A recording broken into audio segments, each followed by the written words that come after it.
Revue de presse avec Fabrice Nguema.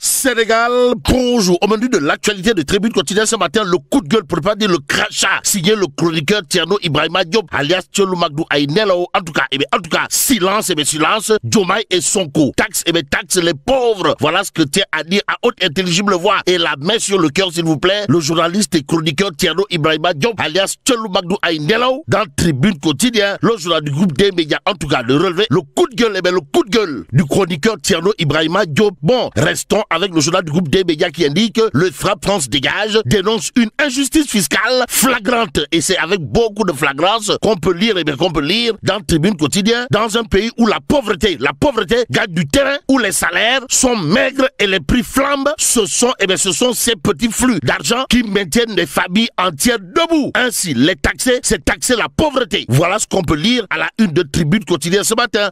L'autre journal qui abonde presque dans le même sens s'appelle Les Échos. À la une du quotidien en question, on peut lire: paradoxe sénégalais, le peuple souffre le martyre, c'est-à-dire tire le diable par la queue, tandis que Diomaye joue au Scrabble. Y a-t-il lieu là de dire Euskei ou Tchei, tout compte fait? L'interrogation de la rédaction du journal Les Échos ne souffre aucun doute. Comprenez? Faut-il y voir un symbole de désinvolture dans un contexte national tendu? Au chapitre des Échos défavorables, il y a le titre de Walf quotidien ce matin, le journal du groupe Walfadjri, à propos du blocage des fonds d'équipement de la selle et des ristournes, histoire de titrer l'État asphyxie totalement, pour ne pas dire complètement, et voire carrément les collectivités. On est où là? C'est l'interrogation qui s'imposerait, en tout cas, face à cette situation carabinée, de chez carabinée, infligée par l'État aux collectivités, et Dieu envoya monsieur l'honorable député maire de Ngoundiane. Explique bien entendu Walfadjri. Bon, Mbaye Dione, plus que c'est de lui qu'il s'agit,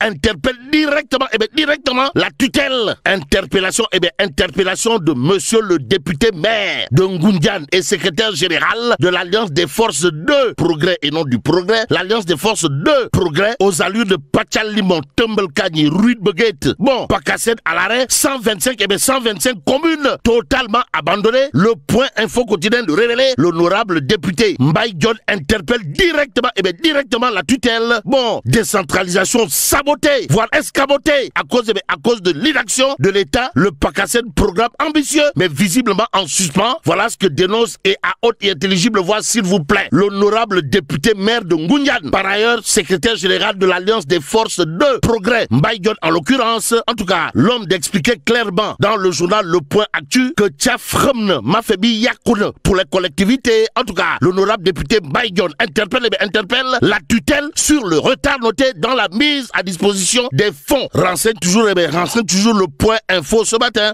l'autre journal qui en fait, c'est Chougra. Comprenez, l'autre journal qui affiche la réaction au vitriol, signé Mbaye Dione. C'est source à la une du quotidien. Piloté par Daouda Thiam, mon confrère, on peut lire: question écrite du député Mbaye Dione au ministre Bala Moussa Fofana. Et portant sur la situation du Pakassène, le retard noté dans la mise à disposition des fonds d'équipement des collectivités territoriales, teneur d'une correspondance, en tout cas, correspondance magistrale, pour ne pas dire monumentale, voire cathédrale, signé Mbaye Dione, apôtre des collectivités territoriales apparemment en faillite. Bon, après 4 années d'exécution, le Pakassène se trouve dans une situation presque d'arrêt dans son exécution du fait essentiellement du non-reversement par l'État des fonds alloués à chacune des 125 communes bénéficiaires, dira bien entendu Mbaye Dione dans sa correspondance infligée aux allures de pot de colle à Moussa Bala Fofana. Aussi, le programme avait mobilisé 130 milliards de francs CFA de la part de la Banque mondiale, de l'AFD et de l'État du Sénégal, rappellera monsieur l'honorable député maire de Ngoundiane et secrétaire général de l'Alliance des forces de progrès. En tout cas, Mbaye Dione, plus que c'est de lui qu'il s'agit, en bon héritier de Tafa le progressiste, ou l'enfant de Kerba Diabel qui n'a jamais fait l'école buissonnière, n'a pas manqué de dire également, d'après source A, nous sommes à moins de 3 mois de la clôture de l'exercice budgétaire en cours. Les collectivités territoriales n'ont encore reçu que les fonds de dotation à la décentralisation, en abrégé FDD, et attendent toujours le reversement des fonds d'équipement des collectivités territoriales de la contribution économique locale et des ristournes. En d'autres termes, mais Mbaye, si on en croit, source A, cherche à savoir, histoire de faire savoir, Anne Khalisbi, Anne Khalis ou collectivité yi. D'où l'intérêt, d'où l'intérêt pour nous de prendre l'évidence quotidienne. Le journal, en tout cas, d'indiquer licenciement et recrutement politique, politicien. Mbaye dénonce également le clientélisme, le clientélisme de Pastef les Patriotes, clientélisme de Pastef les Patriotes, Diam. Bon, pour l'instant, l'As quotidien, toujours au chapitre de l'espace politique sénégalais, de nous informer que Ndeketeyo, les activistes mènent l'opposition. Ainsi, tribune quotidienne de s'arrêter sur la marche pacifique de la semaine dernière, histoire de renseigner le pari de la mobilisation réussie, rappel à l'ordre, lance un signal fort au régime. Et c'est à plein régime, que tribune quotidien tourne, histoire de nous donner des informations autour de Abdou Nguer. Bon, les procédures sur les diverses infractions clôturées et transmises, les avocats de Abdou Nguer pressent monsieur le procureur. Bon, aujourd'hui, il est temps de fixer l'audience afin de nous permettre d'exercer les droits de notre charge. Écrit Maître Baba Diop, avocat de Abdou Nguer, nous livre tribune quotidien. Le journal d'ajouter l'autre point relevé par la robe noire, à savoir, dans l'attente de la fixation de cette audience, la défense dit compter sur la diligence du parquet pour garantir le respect des droits de son client, toujours en détention provisoire. Abdou Nguer toujours en détention provisoire. Bientôt 6 mois. Voilà ce qu'il y a lieu de retenir autour de l'actualité de Tribune Quotidien ce matin. Direct News pour sa part, de reparler de la marche, pour exiger Raking Tak Taf Taf et Johnny, c'est-à-dire la libération des détenus politiques. Et là, il conviendrait de retenir ce qu'il y a lieu de retenir, à savoir les souteneurs de Badara Gadiaga, hymne à la Djibachi Gadiaga. Toujours motivé.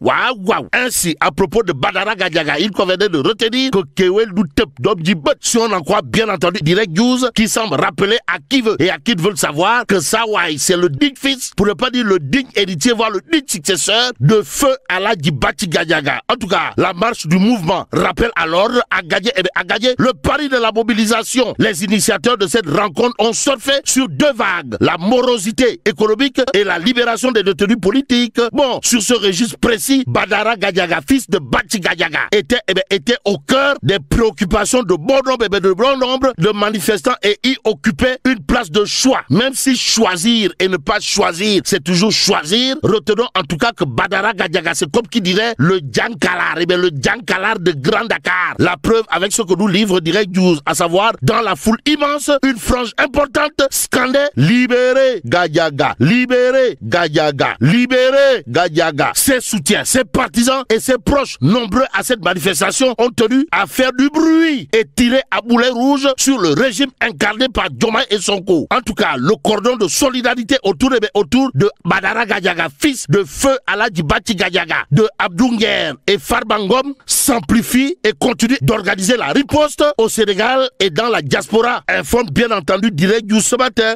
L'autre journal qui en parle s'appelle le Dakarois. Dans le quotidien en question, on peut lire marche du mouvement rappel à l'ordre, la libération de Badara Gadiaga ou le Djankalar en chef de Grand Dakar au centre des revendications. Ainsi, le Dakarois quotidien semble rappeler à qui veut et à qui veut le savoir qu'au sujet de Badara Gadiaga, sous le Caire, du côté feigne. En attendant, restons avec le Dakarois quotidien qui révèle boycott autour du forum pétrole et gaz. Fadilou Keita contre Serigne Mboup, la guerre froide aux allures de Tchokifin et Herfidal, ou guerre froide aux allures de Roulo Yamba. Pour l'instant, il y a dans le point actu Kaolack risque de divorce entre Serigne Mboup et le premier ministre Ousmane Sonko. En tout cas, Serigne Mboup boycotte le forum économique du ministère de Biram Souleye Diop. Et là, retenons également que Fadilou Keita est au centre du problème. Sur ce, Vox Populi de nous parler des élections locales à venir. Et là, retenons ce qu'il y a lieu de retenir d'après le journal, comprenez, mairie de Kaolack, Cheikh